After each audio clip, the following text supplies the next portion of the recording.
Great. Okay, I'll turn it over to you, or I'll turn over to you in just a second. I'll do a quick little intro, guys.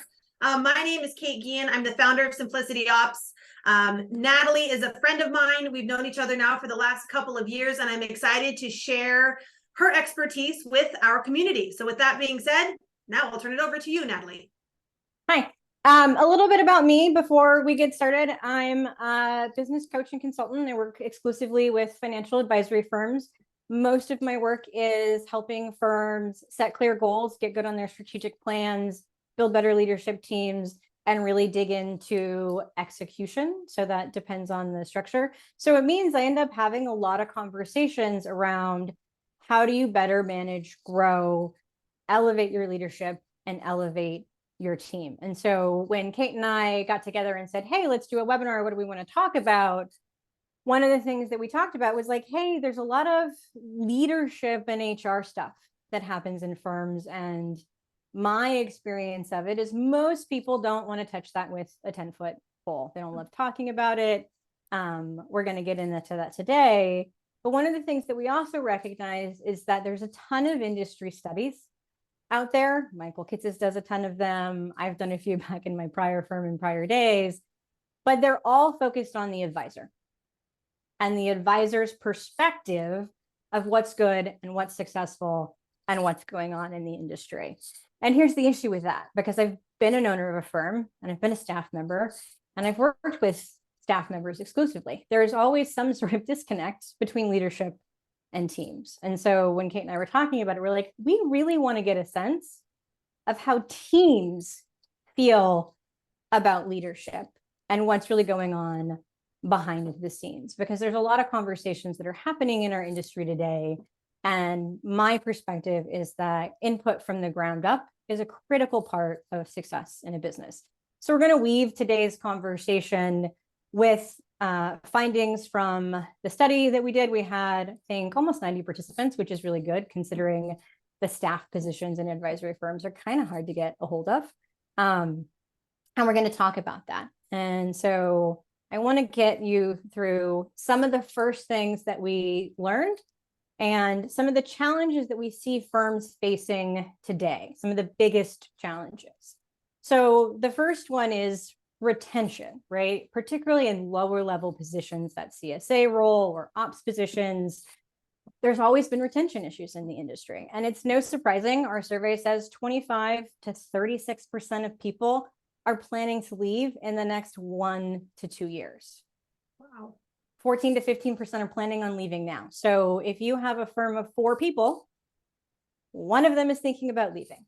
If you have a firm of 100 people, 25 of them at a minimum are probably considering leaving, which means there's a lot of work that you have to do to make your business a place that people want to be and stay. And the other thing that I hear from advisors on a regular basis is what I call kids today. Like, I can't manage millennials. I don't know how to deal with them. Or this next generation is very different because most owners came up from a very different model. Most owners are entrepreneurial. They might have come from a different area of the business.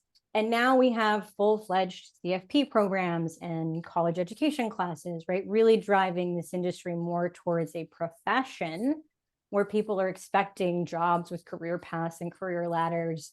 But at the same time, the next generation is expecting some things that a lot of advisors are like, whoa, wait a second.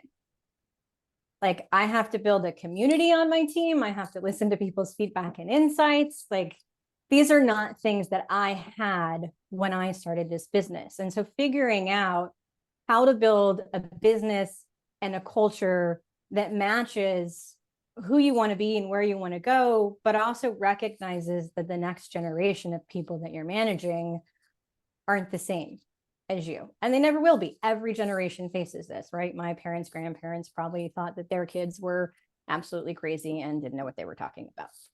So that's one of the things that we have to figure out is how do we build leaders who can inspire and motivate and create culture that people really want to be a part of? And how at the same time do they do that effectively and efficiently and manage people's underperformance in some cases, right? Because that's the hard part. You can't have it all.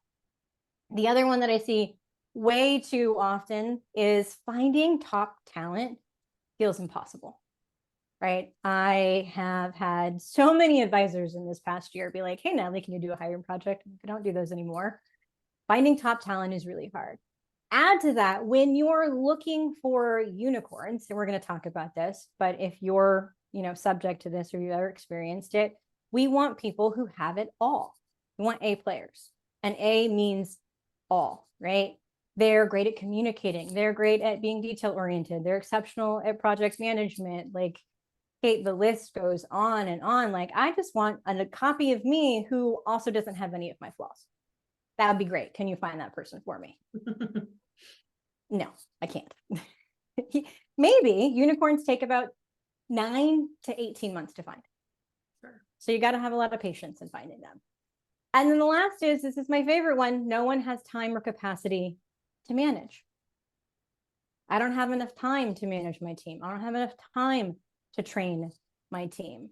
But the one thing that you need to do to grow is to teach your team how to do your job, or how to do their job better, right? So these are some of the things that came out as sort of the top challenges that I hear in working with advisors in their firms and in working with their teams. And the same thing comes from team members. So we wanted to get a better sense of, well, what do teams actually think is going on behind the scenes? So we asked a whole bunch of questions, and then we married them all together into 4 different categories. So we asked questions around motivation, right? Am I inspired and motivated? Do I feel like I'm allowed to share my ideas? Do I feel valued in my organization?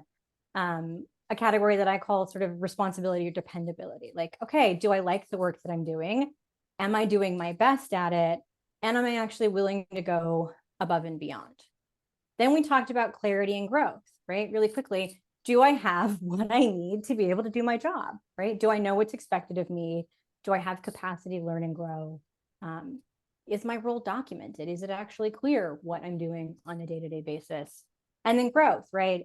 How do I grow? Is my performance measured? Is there opportunity here? And am I getting the training and mentorship that I need? So not surprisingly, teams feel really good about themselves, right? Like 4 out of 5 say, I'm feeling pretty motivated and I feel really good about my performance. Here's the interesting piece. If I ask advisors or leaders in organizations how well their team is performing, Kate, what do you think the answer is? Not 4 out of 5. Not 4 out of 5. Yeah. And so that means we got to figure out, okay, what's really going on behind the scenes here? Because if teams are showing up saying like, I'm doing the best that I can, I'm motivated, inspired, which quite frankly, 5-10 years ago, that was the biggest issue we faced. Teams weren't motivated. There was no clarity around vision. They didn't know what they were doing. It's not the issue today. The issue today is teams are showing up doing what they feel is their best work, but leadership doesn't feel that they're doing their best work. And, what I hear the same things with advisors that I talk to. And one of the things, when it talks about like clarity and growth is, it's just not surprising to me that scored significantly lower, because when people come into new jobs, they don't know what's expected of them. There isn't a system in place or workflows or anything, standard operating procedures documented that says, here's my expectation for your role. And it goes back to what you were saying on the previous slide. I don't have time to train my team. Someone doesn't have time. Nobody's taken the time to build out those systems and processes because it's tedious and it's not all that much fun. And they just expect someone to come in and read their mind and know exactly how to operate. And then leadership gets frustrated when that person isn't a mind reader and knows exactly how to operate. So it's a double-edged sword. Yeah. And I think that's one of the biggest gaps that we're going to talk about is how do we fill that gap? It's actually really interesting. Right as we were talking about this, Mark Tibergen, the godfather of our industry, put a post, which is like, he sees young people, right? New people who are new to the industry working really hard, but advisors aren't. So that tells us there is this big disconnect. And so part of it is we wanted to see, okay, we can get a sense of what goes on the team side. And here's the thing. we all have a tendency to rate ourselves better than we actually do. I don't know if you know this, but they did a study and they went out and they asked people whether or not they thought they were good drivers. And the answer was, yeah, I'm a great driver. But if you looked at the statistics, or you looked at their insurance records, or you looked at, right, what's going on there, most of the time they were probably over exaggerating it. So I think on You one drive hand, with them and you're white knuckling it. Yeah. right. So on one hand, part of our role is to sit down with people and say, like, hey, I know that you're thinking you're doing really well, and you are. And here's what's next. Here's what we need from you. Here's how you get that. Here's how you show up and do the work to get that, as opposed to just giving it.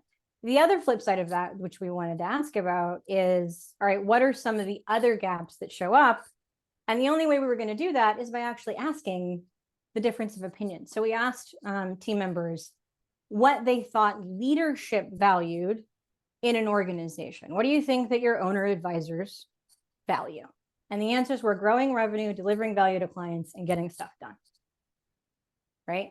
Not surprisingly, revenue is at the top of the list. If you own a business, it's a pretty important metric. Sure. But when we asked teams what they valued, growing revenue didn't show up till way farther on the list. The top things were delivering value to clients, culture and values, team growth and development. So the goal is not necessarily to make these equal, because the structure of the relationship isn't equal, right? Leaders' job is to grow and develop a business. So yeah, their top line goals should be growing revenue and getting things done. But they should also recognize that's probably not the priority of their teams, because their teams don't understand how that impacts them. Right. There's not, right? There's not clarity around that value. So you have to translate as a leader what growing revenue, delivering clients, and getting stuff done, how that correlates to delivering value in clients, creating a good culture, and the team's growth and development. What does growing the firm mean for growing you? One of my favorite sayings, and I can't be the one who claims coining it, is your vision for the business has to be bigger than your team's vision for their career for them to stay. They have to understand why that directly impacts them, or have some sort of tie to why that's important to make that a motivator. Yeah, exactly. So the other piece was, okay, so if we get a distinction between the perspectives of leadership and the perspectives of the team, what about the skill sets and attributes of these people? So here's the piece. Most advisors are really great at what they do. They're great advisors, they're great financial planners, they're great investment managers, right? They know their stuff. But if I ask the question, how much do you love talking with your team or communicating or managing a team? It's usually not super high on the list, right? It's a handful of people, right? But the number one skill we need to be an effective leader, hands down from teams and from any study that you will ever look at, is communication. And not surprisingly, accountability follows up on that. But the conversation I hear leaders have all the time, which is, why do I have to babysit my team? Which is a mindset. This isn't about babysitting. This is about, are you the accountability officer in your organization? Are you in a role that holds other people accountable to the standards, the processes, the procedures, and their own individualized potential, right?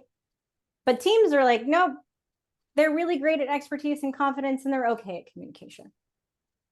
So that's something as a leader, you got to take a look at.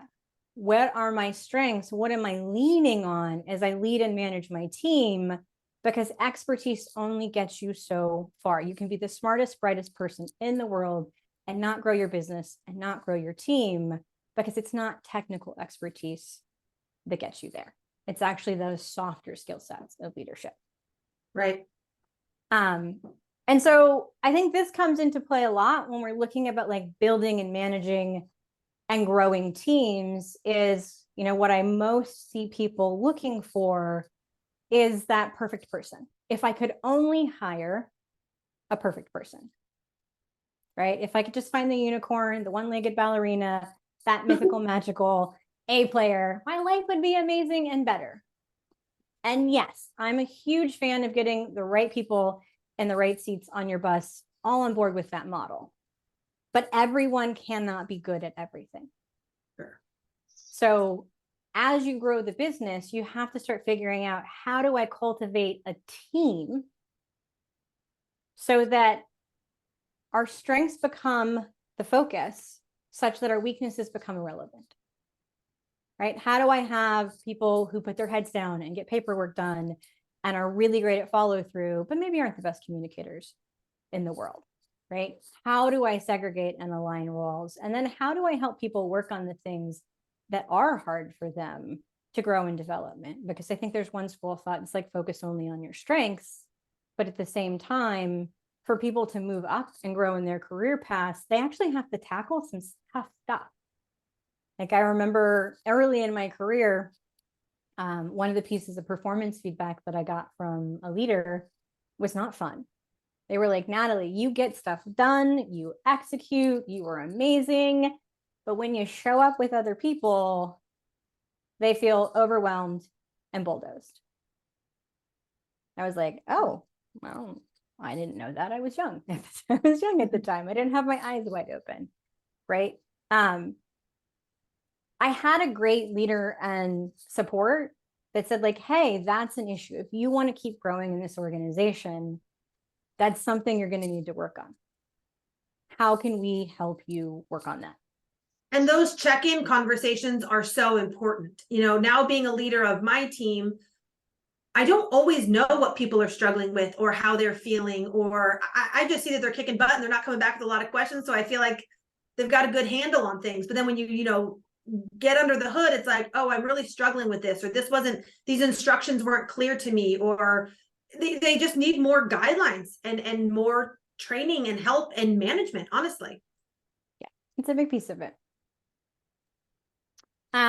The other piece is, as you start to grow beyond a solo practice, you hire another person, you bring in a director of operations, right? You're managing more than one person, more than one personality. And what becomes more important than hiring individual rock stars is actually cultivating a team that works successfully together. And I'm super lucky because I did not have to do this research, right? The giant Google, data aggregator of the world did it for me. And so they went in and they looked at what builds the most effective teams in this company. Like, who are the most successful? Is it, if we put the brightest, smartest minds on a team together, like, will they be the most successful? Will they get the most done?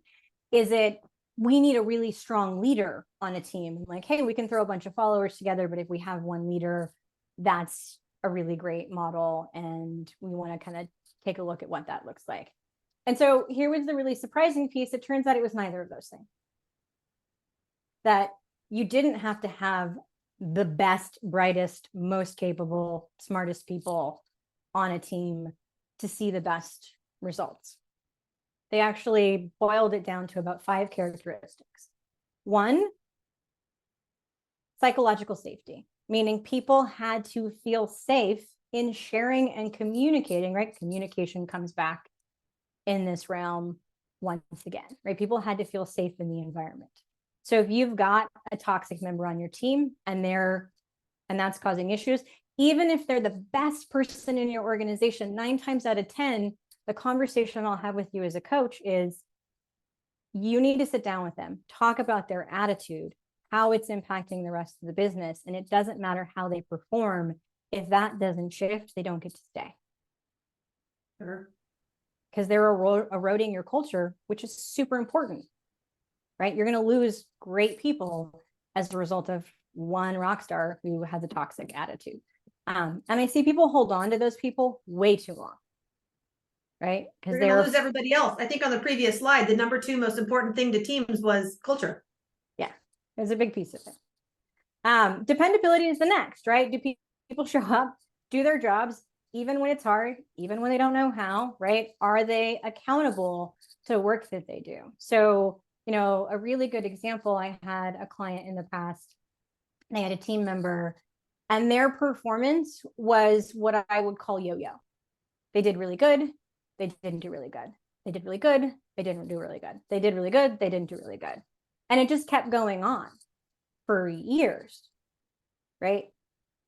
The answer to that conversation was, just because they do really good part of the time, your bigger issue is dependability and consistency, right? So while they may be great in some areas, we either need to restructure this, or they aren't a good fit for your team because they're actually not delivering what you want, right? So that's a really hard piece of that conversation. And we'll go through later, like, what are some of the structures to put in place to address those types of things? How do you measure that in terms of evaluating people's performance? How do you give them clarity around it, which is number 3, structure and clarity. And so I think, Kate, what's really funny is my favorite training modality of most advisory firms is what I call button chair.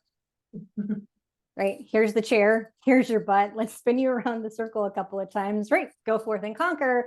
I'll be in my office if you need me, but please don't ask me questions I don't want to deal with. And so this is where there's so many ways to create structure and clarity, right? Do we have structure around the role? Do we have structure around operating processes, procedures? Do we have trainings around them? Do we have clarity around growth paths? What's the potential growth path opportunity in this organization? And what do you actually need to do to reach that next level? I think, I tend to bucket people into camps when I'm working with firms.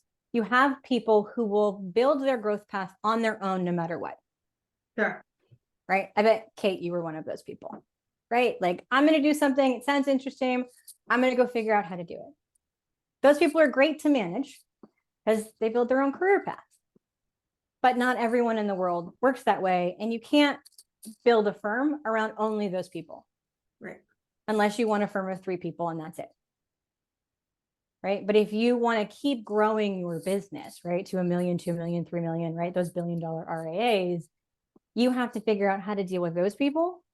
And you have to figure out the people who are like really great, solid team members, but they don't have the experience. They don't have the strategic planning. They're like, hey, I will do what you want. I will grow. I'm excited about it. Right. But can you please help me figure out what's next? Because I don't know what's next. What are my options? Right. And so creating structure and clarity around growth paths and opportunities, which we'll talk about. And The last can I just chime in really quick, because I was one of those managers in an office that I would button seat, spin them around, tell them to go for it, because part of it was I didn't totally know exactly what they needed to do. I didn't have a system like with resources to help them be independently successful. And so that's where I recognize, like, man, in order for them not to come back to me 100 times with a million questions, like for self-serving reasons, that's why I started to develop standard operating procedures and workflows. Like, in order for me to brain dump and for the president of the firm to brain dump how we wanted things to operate, it became very important to have systems in place so that we didn't have to babysit everybody in our office. Yeah, I think there's that work, absolutely. And if you're not doing the work, you need to do the work. And at the same time, as you grow and get bigger, you probably have people who are having to manage people. They don't know how to do their job. Right. I've never done that job before.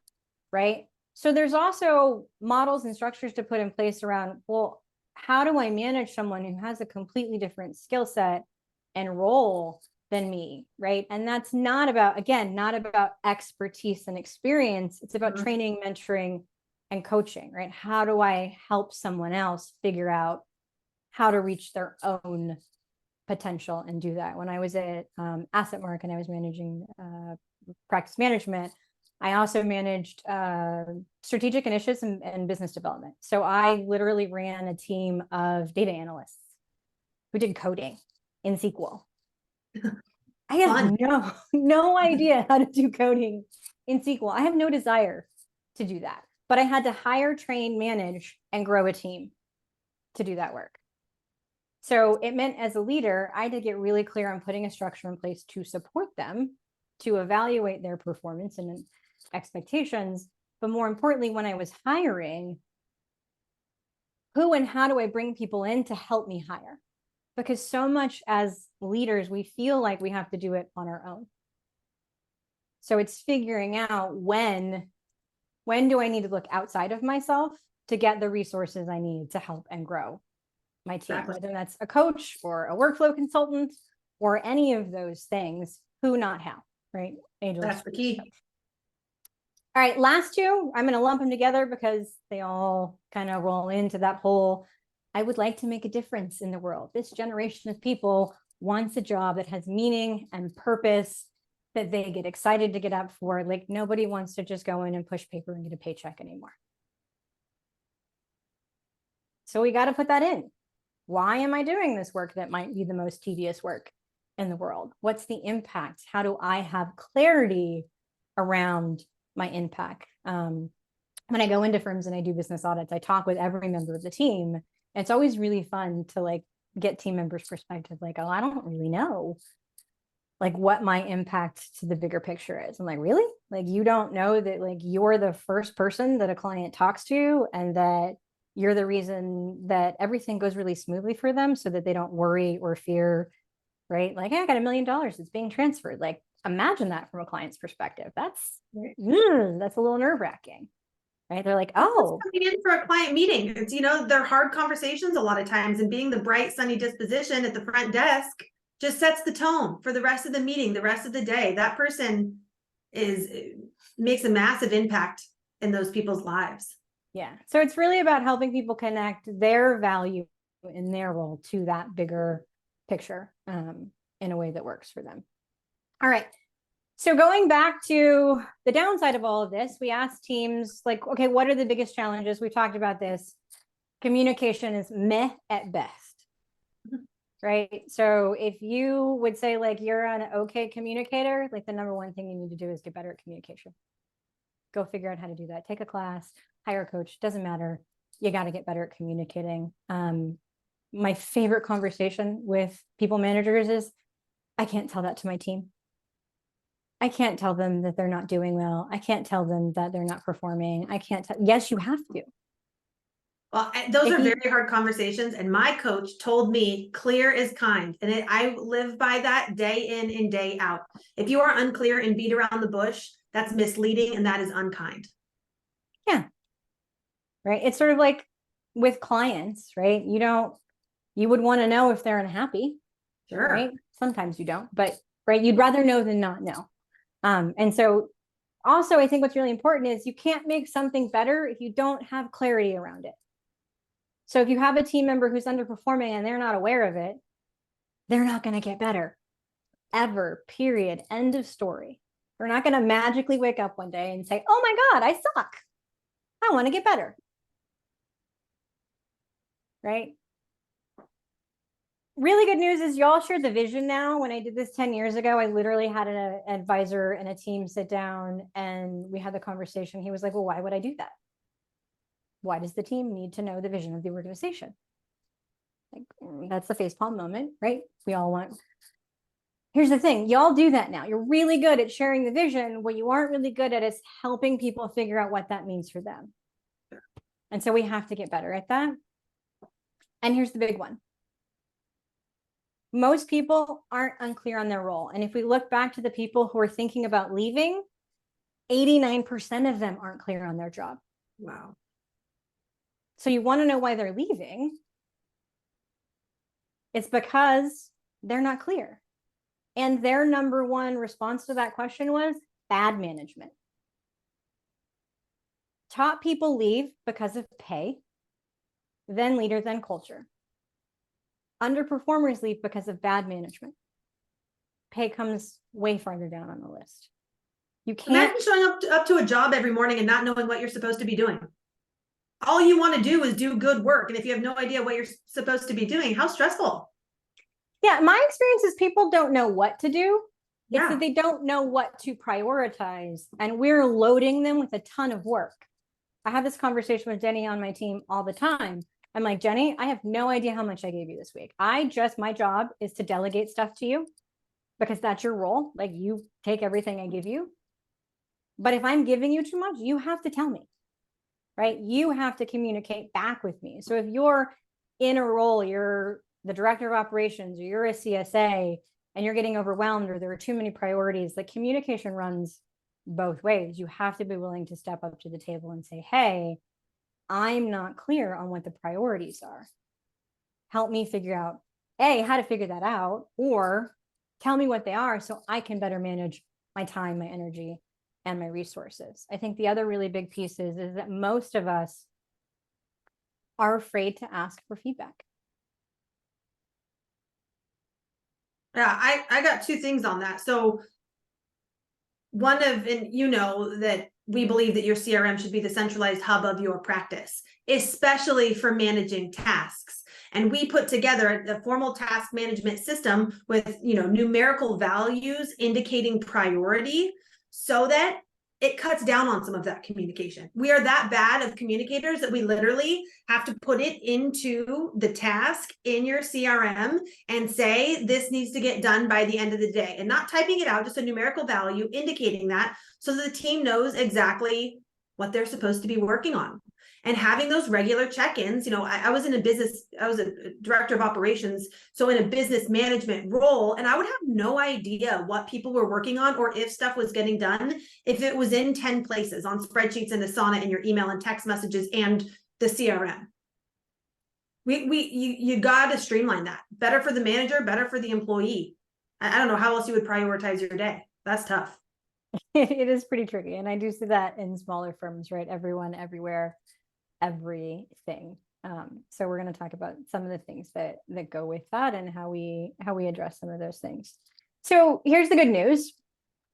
This is about growing leadership and growing the team. You have to do both, right? So many people come to me, particularly owner advisors, and they're like, I've got problems with the team. And my first question is, what are you doing to enable them? They're like, well, what do you mean? It's my favorite analogy because I got two kids. They're 8 and they're 5. So it's super fun. And I always say, look, if I put a chocolate cake on the counter every single day and my kids ate the cake and they got fat, who's responsible? My kids for eating the cake every day, or me for putting a cake on the counter every single day and then letting them eat it? Mm-hmm. Right? Got to own up to that one. Like, yeah, they have some responsibility in it that they showed up and they ate the cake, but they're kids. Right. These are teams. They don't have the same professional development as you, right? We all have to go through that learning process. And so growing leadership and management is one of the number one things that you can do to grow the business. And yet so many people avoid it like the plague. Right. The other piece is, how do we grow and develop the team? We have to do both. We can't have one without the other. And Kate will throw in, and our systems and our processes, and I'm big on that. I'm big on that as well. Do I sound like a broken record? No. I used to sound like you, but now I like coaching people. So here's the first thing, and I'm actually gonna make you all participate at this point, or hope that you participate. It's probably more like I can't make you or motivate you to do anything. If you're a leader of people, I want you to ask yourself your question. When I think about hiring people, firing people, delegating work, training, mentoring, coaching, sitting down with people, holding one-on-one meetings, hosting, having difficult feedback, managing mistakes and issues, I want you to put in the chat what your brain tells you.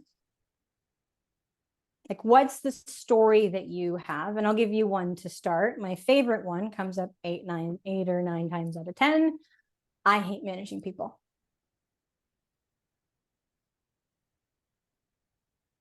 So what comes up for you guys? If you're all still there.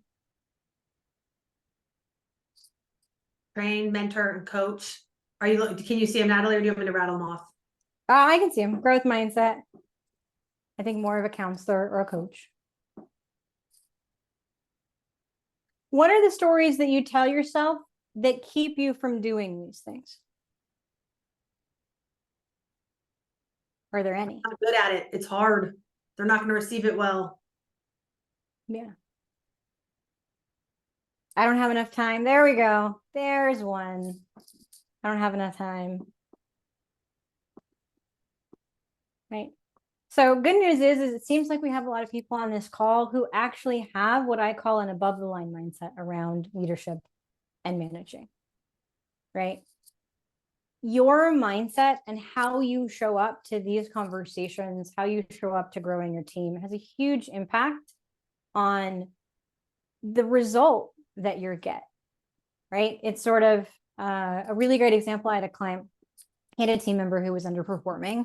And quite frankly, she was not doing a great job. In a discussion, we ended up terminating her. But when we talked about like, okay, how are you approaching the conversations? Like, what is that like? He was like, well, I was kind of showing up angry, frustrated, mad. Like, think of all like, this pisses me off. Like, I have this person who I know could be doing better, who isn't doing better, and it's impacting the rest of the team, and I'm angry about it. I'm like, great. It's frustrating. Yeah. Yeah. And if you come to that conversation with anger, frustration, what do you get from the other person? Defensiveness. Right. That's the first thing. Like, whoa, hold on. I thought I was doing a good job. What do you mean? Like, I'm doing the best that our kids do all the time. Mom, I did the best I could in my homework. No, you didn't. I definitely know that you did. Right. So how we show up to these conversations, right? Firing is another one. Sometimes as a boss, you got to fire people. The sooner you do it, the better. Right? Do we have a clear structure and process in place to make those things happen? So I think that's one of the pieces. If you're in a people management role, if you're a leader of an organization, there's a lot of work that you can do on leadership and communication. But at the end of the day, what we don't do for ourselves, we often do for our teams. We don't sit down and say, how do I get better? How do I become a better leader, a better manager? How do I get better at, for me, it was emotional intelligence, right? When I was young. And so 5 simple steps to help you do this, because I love tactics. Number 1, evaluate your mindset. Have an honest conversation about the stories that you have with yourself when it comes to this work. I had an advisor in the story that came up every single time we talked about managing, training, hiring. I hate managing people. I'm not good at it. Guess what I told her? And you're never going to be. Because you don't want to be, right? So either figure out how to get good at it or hire someone who is, so that you don't have to do the thing that you don't love, right? Number 2 is ask for feedback. If you are in a management or a leadership position in your organization, ask your team for feedback about your performance or the firm's performance at a minimum 4 times a year, preferably on a more regular basis than that. We're going to talk about, we ask people like, oh, what are good questions? What can I ask, right? We don't want you to get stuck in the ether of it. Set development goals for yourself. So when I work with, particularly with lifestyle practices, right? Solo advisors or maybe 1 or 2 advisors, or even in larger firms, we're like, yeah, we got really great business goals. We want to grow by 10% and improve our processes. And when I ask them, what are your goals for your professional development? Do you know what I hear? Crickets. Cricket. What do you mean? I don't know what you're talking about. Yeah, what are your goals for developing yourself as a leader? And they're like, I don't know. Right. So good news, you all get a little copy of our leadership goals worksheet, which helps you say like, hey, if I were to become the best version of myself as a leader, if I close my eyes and I look 3 to 5 years down the road and I have everything I ever wanted, I'm the kind of person, the kind of leader that I want to be, what shows up? What are the things that you needed to do to get there? Right. When I did this years ago, one of those things was public speaking. By the way, I wasn't always good at it. Hopefully I am now. But at the end of the day, right, you have to look at the things that you want to improve that are your strengths and things that you want to just get better in terms of the other areas. All right. Next step, don't care how you do it. Find a mentor, find a coach, find a mastermind, find a training. Don't go it alone. This is a who, not how. You will get along light years more if you do that. And kind of frankly, we'll talk about delegation in a really great exercise that I take a lot of people through, is hire for the things that you can't or won't do. If you don't want to manage people, don't. But hire someone who does, because you won't grow if you don't do it. And you don't have to be able to do everything. No, that's I actually wish somebody would have told me that. You don't have to be an expert at everything. You just need to know who the experts are and either hire them or delegate. Yeah. One of my favorite pieces of advice is hire people who are better and smarter at what you do and do things you don't know how to do. That's how you grow. Amen. And I think I would add to this, right? Kate and I were talking about it. Structure, process, right? Make things more clear, put those types of things in place as well. All right, when we get to, I'm not going to read this off to you because that would be super boring, but when we get to the conversation about feedback, sometimes the questions are, what do I ask? Right. What are the questions I ask my team? So we wanted you to all have a list of the kinds of questions that you could ask your team to help you improve. And I've just highlighted a few of my favorites. There's also 4 that I use on a really consistent basis. What's working well? What's not working? What ideas do you have for projects and improvements for the business and for your own personal growth and development? Those are really great. Like, it covers sort of the whole SWOT type analysis. What are we good at? What are we not good at? You can apply them to the business. You can apply them to leadership. You can apply them to individuals. But some of my favorites, and these actually came from team members, right? So this was a part of the survey. We said, what questions are your leaders not asking you that they should be? Right? How do you think I can improve? Where should I be spending my time as an advisor? How can I improve as your mentor? What should we be doing differently? Right? All of these are about communication, soliciting feedback, and being willing to listen to somebody else's ideas. One more that I add in there on our employee survey is going back to your comment about vision, goals, and how they affect team members. I asked them, are you clear on our vision and our goals? Like, can you reiterate it in your own words back to me? And how does that benefit you? And if they can't communicate that, there's another conversation that needs to be had. Yeah, it's not clear. It's clear to me. I'm the business owner. I wrote them. Yeah. But if it's not clear to the rest of my team, doesn't do anybody any good. Nope. So this is the piece, I think, when all of us think about leadership and management, we think about ourselves, right? And that's actually not what leadership and management about. Good leadership and management is moving from one hero, the center of attention, to many, right? Growing a team of heroes who work together effectively to get results. And it's absolutely possible, but in your role, it's to help individuals figure out what their strengths are and where they aren't, and to leverage people's strengths in different ways. And we're going to talk about how do you do that as a boss, and how do you create clarity around that. So this is sort of a model we use for defining roles and growth in organization. So your number one job is to identify the core responsibilities for each role in your firm. What's the list of all the things that you do, and what are the job functions that do them, right? Then you need to assess people's strengths and align them to those roles. So when I come into a firm brand new, they're always like, well, what should I do with Priyanka? What should I do with John? What should I do with, I'm like, timeout. Let's put the people to the side for a second and figure out what your business needs to succeed to reach your goals. How does your business need to be structured in order to do that? Okay, once we have clarity around that, then we go back to the people and say, where do they best fit? Or where do they most fit? And then particularly if you're under 5 people, you are going to have hybrid roles. This is my favorite conversation.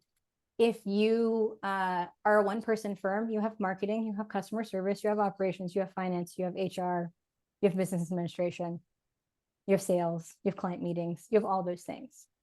If you're a 100-person firm, you have all of those things. It's just who's doing them, right? How many people do you have? So to grow, you have to aggregate those into different roles and different seats. And then as you grow, you have to figure out where to peel them off. Right. Right. So the conversation I had with Jenny, she's our operations specialist, which means she runs all things operation in our firm. And the conversation is, okay, as right now you're back in your marketing, client service, and business administration. Right. As we get bigger and as those roles grow, let's say that I want to double down on marketing next year. Okay, we're going to peel off marketing. So either you're going to take marketing or I'm going to hire someone else to do marketing. It's going to come off your plate. We try to make roles and never change them. Then that doesn't work because people need to grow. So that's when we kind of look at this model of how do you grow in a business and how do I have a conversation with growth, with people about growth in the business. And so one of those things is taking a look at, okay, what can we do to enrich you in your current role? How do you grow and develop and get better at it? If you're not, how do you grow elsewhere in the organization? How do you grow laterally in the organization? And then how do you advance, right? What are the criteria that we put in place for growth? And the more challenging one is sometimes we need to realign out or into lower level roles. We had an advisor move someone up into an operations manager. You know, she had all the signs of having the potential. We thought she could do it. She couldn't.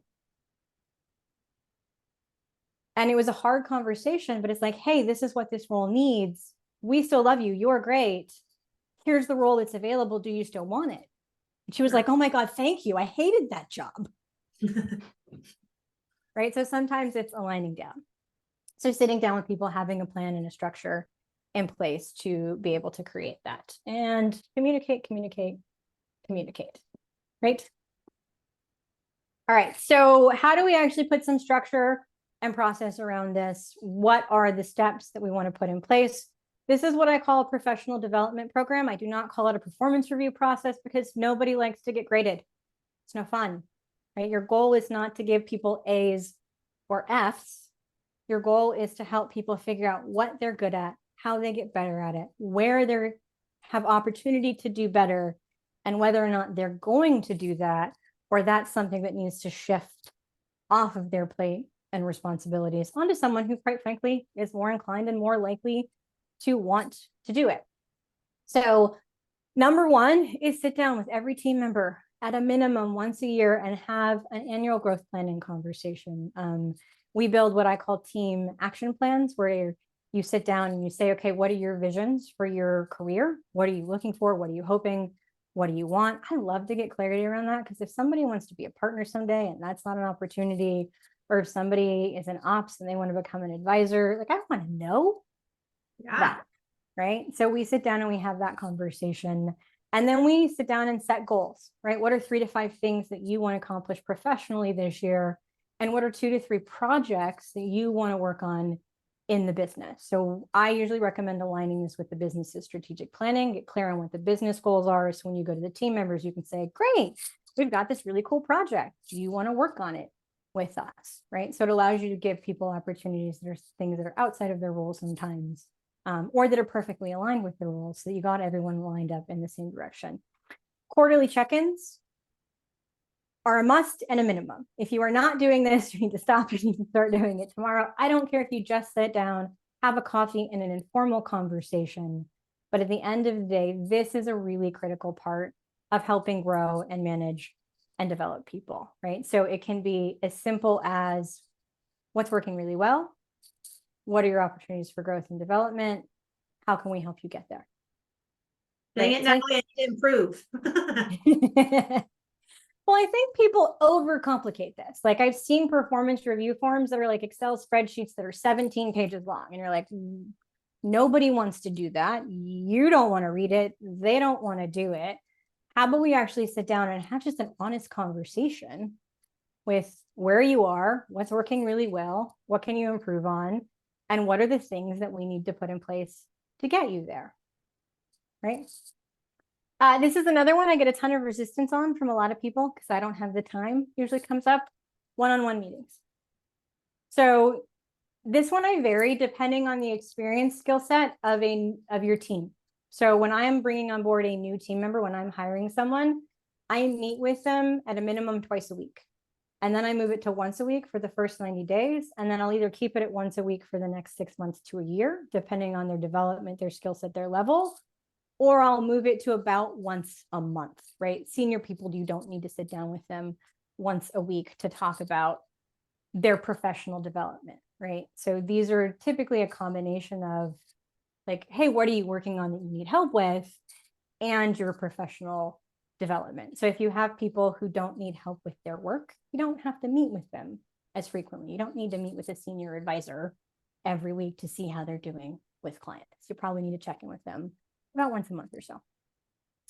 The other, access to training, knowledge base, continuing education, and budgets, right? If you don't have a budget for professional development in your firm, you need one. How much can each person spend on their own professional development? And I usually recommend putting a per person budget in place. So someone can say, hey, I found this really great course. And they can be like, I'm going to go take it. Are you okay with that? And they're not haggling over like, oh, it's $1,000 or $500. The training and knowledge base, this is where I see most firms fall down. Quite frankly, smaller firms don't have the time and capacity to do it. And it takes larger firms to get there. So I think step one is workflows and SOPs and structures are a really big piece of this. And then as you get bigger, like I'm working with a client right now to build their knowledge base. It's a combination of training on all of their firm processes and systems. It's not the workflows, it's how the workflows work. Like, let me explain to you what our service model is and how it works and how it correlates to how you go from a prospect to a new client to an ongoing client. So I think if you have nothing in place, start with the workflows, processes, and SOPs. If you've got those in place, that's the time when you can really take it to that next level and say, hey, what training and resources do we have? And if you don't have the capacity to build it in-house, what are outside capacities, right? Michael Kitces has his membership program for advisors. There's LinkedIn, there's Coursera, there's a ton of trainings, there's school, right? All good places to give people training and access to knowledge. All right. Second to last piece, we're almost there. We talk about rethinking new players. That's the whole concept of the conversation here. And so when you sit down with people and you think about, are they a good fit? How are they doing? These are the measures of performance that I recommend to evaluate someone and share that with them. So number one is alignment. Do you align with the cultures and values of our organization? This is a non-starter. If people do not align, eventually you will fire them. Attitude. Do they have the desire, motivation, and energy, right? That goes back to the, I can have a great person who does great work, but with the wrong attitude, they bring everyone else down, which actually hurts our productivity more. Aptitude. Do they have the capability, either God-given naturally, or the potential and interest to do that work, right? And so this is the hard one because we do have to build people's aptitude and skill sets they don't have today, and that takes work and effort. But you can't do it forever. Ambition, right? Their desire and motivation. So I have an advisor who's got two people. They're like, we don't want to grow. He's like, that's great. But if he was a firm who said, like, I really only want people who are ambitious and want to grow, guess what? They're not a good fit for the organization. So decide what your culture is going to be. If you're a startup who wants people to work extra hard and go above and beyond all the time, don't hire people who don't have that same ambition that you have, right? And then accountability, actually setting expectations, holding people to those expectations. And when they don't hit those markers, you get 3 strikes. 1, 2, 3. On the third one, not the right person, not the right seat. Where do we go from here? And it all ties back to communication. Yep. All right. Some questions that you can ask your team. So I want to keep going. The last piece that I want to walk through, since I think is important for all of you, we all have too much on our plate. So I want to quickly walk you through an exercise. Most of us have heard the how do I delegate conversation? Only do things that you love and don't do the things that you don't love. Here's the challenge with that. Sometimes we have to do things that we don't love in our jobs. And sometimes we shouldn't do things that we do love because it's not our highest and best use. So when I think about adding another layer to this, it's, okay, is it growing me or not growing me? Is it helping me reach my goals or not helping me reach my goals? And so a couple of examples of that are like, hey, if you're doing bookkeeping, I hate bookkeeping, it's below the line, it's growing me in no way, shape, or form. Absolutely things in this box, out the door, first thing to go, delegate those. Taking notes from meetings, right? If you hate that, right, figure out how to delegate it. But what about social media? I'm an entrepreneur growing my business. I kind of have to do social media. I don't love it, to be honest. I don't do social media in my personal life. I do it in my business. Why? Because it's important for me to grow my business and grow myself, right? At some point, this gets delegated out, but you have to figure out when that is. Growing you. Hey, I meet with top clients. I love meeting with them, right? It's growing me, it's growing the business. I should do these things. Or this is another one. Oh, I can't let go of any clients. I don't want to transfer them to an associate advisor. Like, you love doing it, you love meeting with clients, but quite frankly, it's not the best use of your time. So these two categories, that left side of the fence, right? Those are the places to look first to delegate. And so I take people, like every team member, through this exercise because everyone has these things. And it helps you get a sense of where and how to realign roles in an organization if you know what is helping people grow and they love and don't love doing. And we have a copy of that as well. So that's kind of the spiel, which is you have to be willing to lead, you have to be willing to grow your team, And you have to be willing to let go of the things that aren't making you grow and become a better team. I love it. Pretty eye-opening. We should have said thank you to everybody that participated in the survey. It was really helpful and so interesting to see all of that. I've got a lot of takeaways even in my own business. So Natalie, that was awesome. Thanks. We've got a couple minutes here, guys. If anybody has any questions, please fire away. The one question that came in, Natalie, is can we get the slides after the webinar? So we kind of talked about this at the beginning, but when we send a follow-up email to everybody, let's include your slideshow. Yeah, happy to. Very good. What you guys got? Anybody have any questions for Natalie while we've got her time?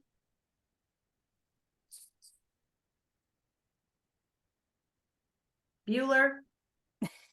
Bueller?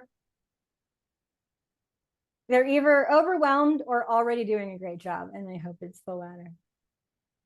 There's a lot of good nuggets in there to think about and implement. And I just think back to when I was working in an advisory firm, and I wish, and it all goes back to, I don't have enough time, I don't have enough time, I don't have enough time, which is just the narrative that was in, you know, the president's head. You have to make enough time. If you want to keep really kick-ass people, you have to make time.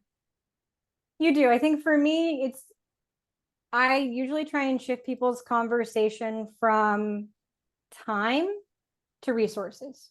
Exactly. Because look, we all know this. Everyone has the same 24 hours in a day. Sure. It doesn't change. And yet some people are drastically better at using that time. And it's not because they're better at time management, by the way. It's because they're better at resourcing. Am I prioritizing things? Do I have the people to do the work? Am I willing to outsource? Am I willing to invest in the business? Am I willing to spend money to grow, to develop, to improve? All of those things. So here's a question that just came through. Thoughts on approaching letting someone go who isn't an A player that you want, but you also realize all those tasks are going to be on your plate and painful for the short term. I assume rip the Band-Aid off. I've got my answer. You got your answer? My answer is rip the Band-Aid off. Yeah. I've been through this process with firms many times, right? We have an underperformer. We can't hire until we let them go. I know that that's going to mean more work for me in the short term. And so we keep them on for years in many cases. And we end up spending as much or more time dealing with that underperformance. And I've seen a couple of reasons for that. One, we sometimes as leaders and managers take too much responsibility for somebody else's life. Right? We're like, well, if I let them go, what if they can't find a job? What if, it's the worst thing that ever happened to them? They're in charge of their life. It could be the best freaking thing that ever happens to them. And in my experience, Natalie, that's the situation. They know they're underperforming. They show up to their job every day like, gosh, this is so hard. This is such a struggle. It's just as painful to them as it is to you. And by letting them go, they can now go do something that is the highest and best use of their time and not struggle working in your business. Yeah. So the other thing I would say is write down a list of all the things that you can do to deal with the work that's going to come on board. So a lot of times this is like a CSA position. It happens at a lot of firms. So we'll say like, okay, well, if you couldn't do the work, how would you get it done? Right? I might look for an outsourced firm or a part-time person is, something that usually comes up. When we build organizational structures, a lot of times we'll build in some redundancy, right? If I have a CSA, I might have an outsourced VA firm do work on a minimal part-time basis so that if I ever lose someone, I still have something in place for the business, right? So kind of a continuity plan, right? What actually has to be done? Because most of the time when we bring all that stuff over, it's like, oh, I have to do that. My experience is that a lot of times when we let people go, we actually find out all the things that they were doing that we didn't really need to do. Amen. And so it's a really great time to actually sit down, relook at your organizational structure and say, who do I really need? Right? What are the roles that I actually need in the organization? And do I need to backfill? Or do we need to focus on something else? I had a firm, they had an advisor transition away very amicably, but the conversation is do we need another advisor? Right. Like our gut instinct is to hire, and sometimes that's actually not the right thing. So it's getting really clear on what they were doing, what roles it fits best in the firm, and whether or not you actually have that position, or do you need to actually restructure the organizational part. So it's a really great, I think we think of firing people as this sad, terrible, horrible thing. And it's actually one of the biggest opportunities you have to get better, to optimize, to create efficiency, to grow. So I could not agree more. Really important conversation. When I've gone through it, it is sad, it is painful, but it forces you to get creative and figure out how you can still make an impact more efficiently. And so before I would ever hire, I would make sure that I had really good systems for people to operate most efficiently. And oftentimes we figured out we don't really need a whole nother person. Maybe it's just a part-time virtual assistant, and maybe we take on some more responsibilities, but yeah, it's a eye-opening experience. It really gives you, in my experience, just time to look at the business and focus and reorganize. Yeah, I think that's a really good point. I also think like when you think about roles and processes, there's sort of a comment in the chat, like, if you have certain employees that want to do it their way, I think this is a balance when you're building workflows and structures, because what we know from a ton of research is that people want autonomy and mastery. They want to be good at their roles. They want to be successful at it.